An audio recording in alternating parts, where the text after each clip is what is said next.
My name is Charlotte Thompson-Isserbate, and I served as Senior Policy Advisor in the United States Department of Education under the Reagan administration, during which I had access to all of the most important documents for the restructuring of not only American education but global education.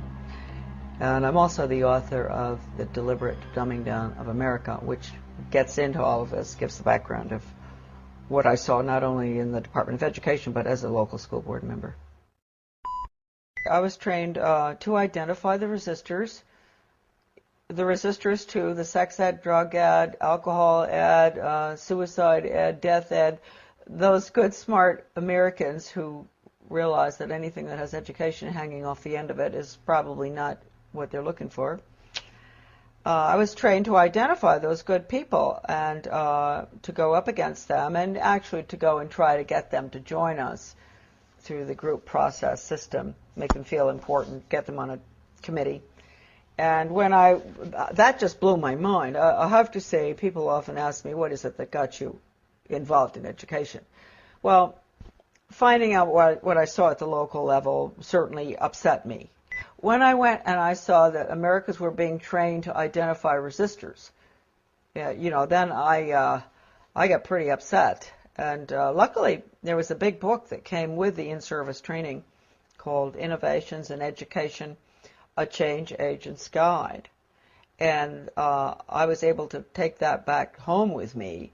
Unbelievable examples of how to con the Christians and different people who are upset with what you're trying to do, how to bring them over to your side, case studies, true case studies of educators who had put programs in that normally, in a normal American town, nobody would want them.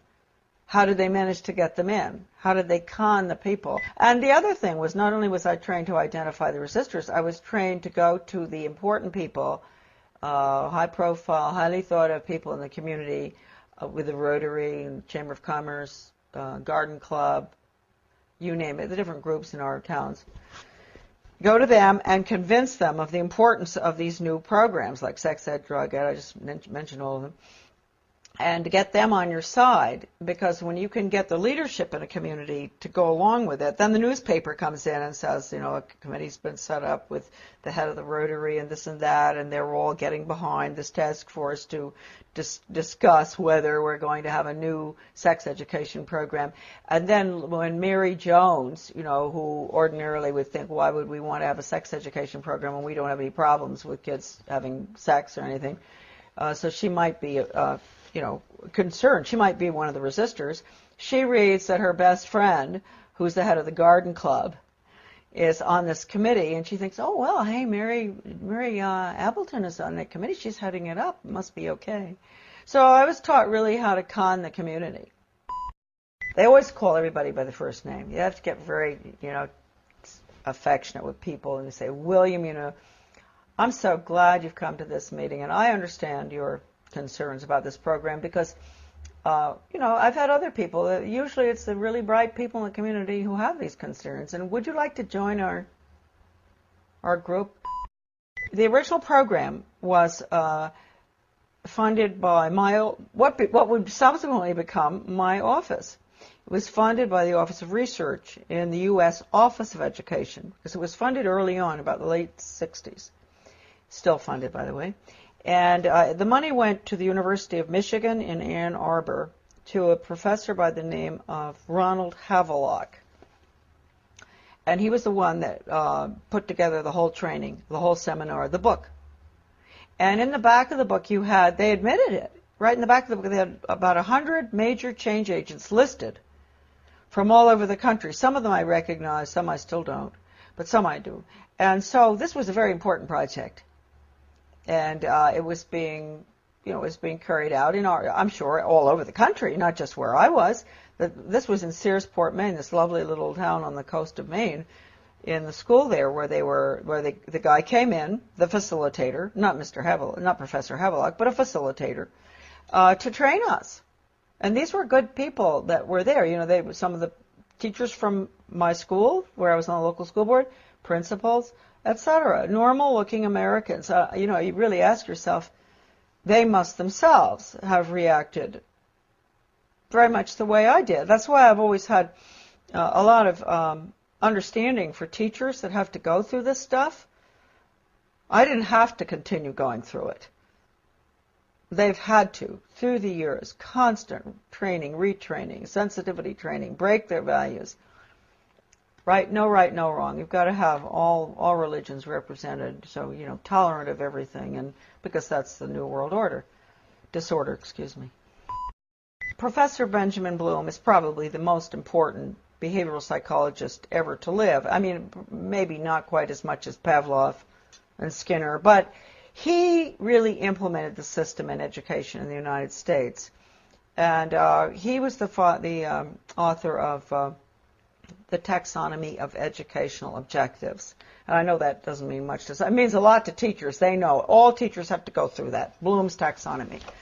And just to give you an idea of how blatant they are, Benjamin Bloom said the purpose of education, and I often say this to parents, really, listen to this. You think the purpose of education is reading, writing, and arithmetic? The purpose of education is to change the thoughts, actions, and feelings of students.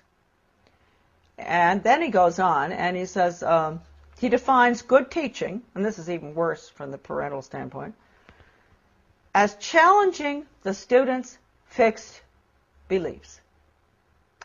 And then, in some of his works that I have, that are in my book, a lot of this stuff is in it. When he says challenge, does he mean challenge or does he mean change? Change their fixed? Yeah, through challenging. It's through challenging. You go up against them, and you change them. And you asked a good question, because then he goes on in one part of the taxonomy that is in my book. He says that he can take a student from here to there, from a belief in God or his country or whatever, to being an atheist and not believing in his country in 1 hour. Did he do that?